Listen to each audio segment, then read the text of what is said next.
आप सभी तरह की वीडियोस को लाइक करते हैं। हम भी आपसे आशा करते हैं कि अगर आपको गुरुजी की यह वीडियो अच्छी लगे तो कमेंट बॉक्स में वाहेगुरु जी लिखें और इसे लाइक करें। यह कहानी एक अमीर और घमंडी व्यक्ति की है जो यह मान बैठा था कि वह गुरु से अधिक जानता है। एक समय की बात है, श्री गुरु नानक देव जी एक नदी के किनारे रुके और ध्यान में लीन हो गए। उनका दिव्य रूप ऐसा था कि जो भी उन्हें देखता वह श्रद्धा से भर जाता। लोग कहते, वाह कितने पावन पुरुष हैं, उनके पास जाने का मन कर रहा है। हिंदू, मुस्लिम, सन्यासी, योगी और पति पत्नी जो भी उस रास्ते से गुजरता वह उनके पास आकर ध्यान करता और आनंद में डूब जाता। जब वह वहां से जाते तो उनके भजन उनके हृदय में बस जाते। गुरुजी के वचन, नानक आखे रे मना, सुनिए सिख सही, हर किसी को प्रभावित कर रहे थे। उसी क्षेत्र में एक बहुत अमीर व्यक्ति भी रहता था। अक्सर धनवान और शक्तिशाली लोग यह मानने लगते हैं कि वे सबसे अधिक जानते हैं। यह अमीर व्यक्ति भी इसी अहंकार से ग्रसित था। उसने सुना कि हर कोई गुरु नानक देव जी के बारे में बातें कर रहा है। यह सोचकर वह चकित था कि हिंदू और मुस्लिम दोनों ही उनके प्रति भक्ति भाव रखते हैं। उसे यह समझ नहीं आ रहा था कि उनकी इतनी प्रसिद्धि कैसे हो गई। एक दिन उसने किसी को गुरु नानक देव जी का एक भजन गाते हुए सुना। अज़राइल से बचने का यही उपाय है, जन्म मरण के चक्र से मुक्ति का यही रास्ता है। हे मानव, सच्चा और पवित्र बनो। नानक कहते हैं, गुरु की वाणी को अपने हृदय में बसा लो। जहाँ अधिकांश लोग इन भजनों को पसंद कर रहे थे, वहीं उस अमीर व्यक्ति को लगा कि वह इन सबसे अधिक समझदार है। उसने सोचा कि पुण्य जन्म हिंदुओं की मान्यता है और अज़राइल मुसलमानों का विश्वास। इन दोनों को एक साथ जोड़ना तो अनर्थ है। यह ना तो हिंदू धर्म के अनुरूप है और ना ही इस्लाम के। अपनी इस सोच के कारण उसने ऐलान कर दिया कि यह सब लोग भ्रमित हो रहे हैं और गुरु नानक देव जी की शिक्षाओं को सुनना बंद कर देना चाहिए। लेकिन लोग उसके कहने को तैयार नहीं थे।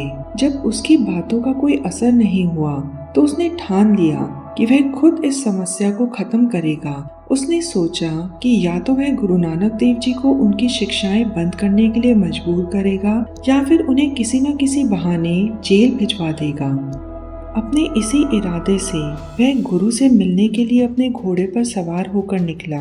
लेकिन जैसे ही वह आगे बढ़ा, अचानक घोड़े ने उसे गिरा दिया और उसकी पगड़ी भी जमीन पर जा गिरी। यह देख वह क्रोध से भर उठा। आसपास के लोगों ने उसे समझाने की कोशिश की कि यह एक संकेत हो सकता है और संतों का अनादर नहीं करना चाहिए, लेकिन वह किसी की बात सुनने को तैयार नहीं था। उसने इसे सिर्फ अपनी थकान का परिणाम मानते हुए अगले दिन गुरु नानक से मिलने का निश्चय किया। अगले दिन वह फिर से अपने नौकरों के साथ घोड़े पर सवार होकर गुरु नानक देव जी की ओर बढ़ा।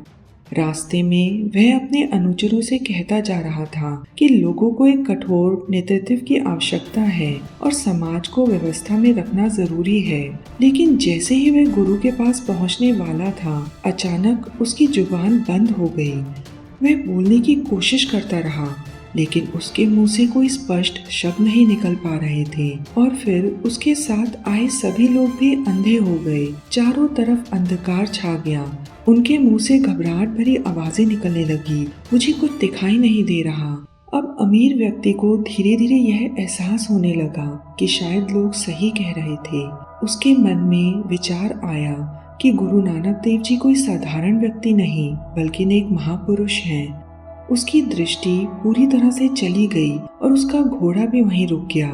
उसे अपनी गलती का एहसास हुआ और पछतावा होने लगा। अब उसे एहसास हुआ कि जो गुरु की महानता को नकारेगा वह केवल दुख पाएगा। उसकी आवाज लौट आई और वह खुद से कहने लगा कि उसे सिर्फ गुरु नानक जी की प्रसिद्धि से जलन हो रही थी। लेकिन वह यह समझ नहीं पाया कि गुरु नानक देव जी वास्तव में कितने महान हैं। जैसे ही यह एहसास हुआ, उसकी दृष्टि कुछ हद तक लौट आई। उसने धीरे धीरे आगे बढ़ना शुरू किया और गुरु की स्तुति करने लगा। उसने अपने भीतर की कठोरता को त्यागते हुए प्रार्थना की कि गुरु से क्षमा करे और अपनी शरण में ले ले। तभी किसी ने उसे एक महत्वपूर्ण सीख दी। मालिक, आप अभी भी घोड़े पर बैठे हुए हैं और सभी को छोटा समझ रहे हैं। संतों के दर्शन के लिए विनम्र होकर जाना चाहिए। यह सुनते ही उसने तुरंत घोड़े से छलांग लगा दी, जूते उतार दिए और नंगे पैर गुरुजी की ओर बढ़ा। हर कदम पर वह प्रार्थना करता रहा, मुझे क्षमा करें, मैं आपका हूँ, मैं कुछ भी नहीं, आप ही मेरे स्वामी हैं। वह प्रार्थना में इतना लीन हो गया कि समय का आभास ही खो बैठा। उसका हृदय श्रद्धा और समर्पण से भर उठा। अतः उसने गुरु के पवित्र चरणों के दर्शन किए। भाव विभोर होकर वह दंडवत प्रणाम में लेट गया और निवेदन किया कि गुरु से अपनी शरण में ले ले। गुरु नानक देव जी ने करुणा भरी दृष्टि डाली और कहा, उठो, अपनी आंखें खोलो और मन को खाली करो। उसने गुरु के आदेश का पालन किया और उसकी दृष्टि पूरी तरह लौट आई। अब उसने देखा कि वहाँ एक शांत और भक्ति से भरा वातावरण था। हाथ जोड़कर उसने गुरुजी से प्रार्थना की कि वह अपनी जमीन एक धर्मशाला के निर्माण के लिए समर्पित करना चाहता है, ताकि वहाँ हर भूखे को भोजन मिल सके।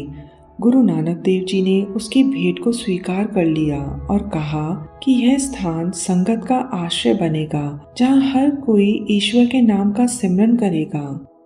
इस प्रकार वहाँ करतारपुर की स्थापना हुई। गुरु नानक देव जी भी अपने परिवार के साथ वहीं बस गए, खेती की और संगत के साथ प्रभु का नाम जपते रहे। जिस व्यक्ति ने कभी अहंकार में आकर गुरु जी का विरोध किया था, वही अब उनकी भक्ति में लीन रहने लगा। यह कथा हमें यह सिखाती है कि हमें अपने अहंकार को त्याग कर गुरु की शरण में जाना चाहिए। गुरु हमें हमारी अपेक्षा कहीं अधिक जानते हैं और उनकी वाणी को अपने हृदय में संजोना सच्ची भक्ति है। आइए जानते हैं करतारपुर साहिब जी के बारे में। करतारपुर साहिब सिख धर्म का एक अत्यंत पावन स्थल है, जो पाकिस्तान के पंजाब प्रांत के नारोवाल जिले में स्थित है। ये वही स्थान है जहां सिखों के पहले गुरु श्री गुरु नानक देव जी ने अपने जीवन के अंतिम 18 वर्ष बिताए और यहीं उन्होंने 22 सितंबर 1939 को ज्योति ज्योत समा गए। यह गुरुद्वारा दरबार साहिब करतारपुर के नाम से प्रसिद्ध है। इसे सिख धर्म का तीर्थ स्थल माना जाता है और यह सिखों के लिए विशेष भावनात्मक महत्व रखता है। यहाँ गुरु नानक देव जी ने खेती करके जीवन यापन किया और नाम जपो, किरत करो, वंड छको का उपदेश दिया। 1947 में भारत पाकिस्तान के बंटवारे के बाद करतारपुर साहिब पाकिस्तान में चला गया, लेकिन इसकी दूरी भारत के डेरा बाबा नानक से सिर्फ 4.7 किलोमीटर रह गई। सैकड़ों श्रद्धालु वर्षों तक दूरबीन से करतारपुर साहिब के दर्शन करते रहे, लेकिन 2019 में करतारपुर कॉरिडोर के खुलने से यह सपना सच हो गया। यह वीजा फ्री कॉरिडोर भारतीय श्रद्धालुओं को सीधा गुरुद्वारा दरबार साहिब के दर्शन की सुविधा देता है और यह एक ऐतिहासिक और भावनात्मक उपलब्धि है जो दोनों देशों के लोगों को आध्यात्मिक रूप से जोड़ती है। करतारपुर साहिब सिर्फ एक धार्मिक स्थल नहीं, बल्कि यह उस विचार का प्रतीक है जो सरहदों से ऊपर उठकर इंसानियत, एकता और प्रेम की बात करता है। यहाँ का वातावरण शांति और भक्ति से परिपूर्ण होता है, जो हर श्रद्धालु के मन को छू लेता है। वाहे गुरु जी का खालसा, वाहे गुरु जी की फतेह।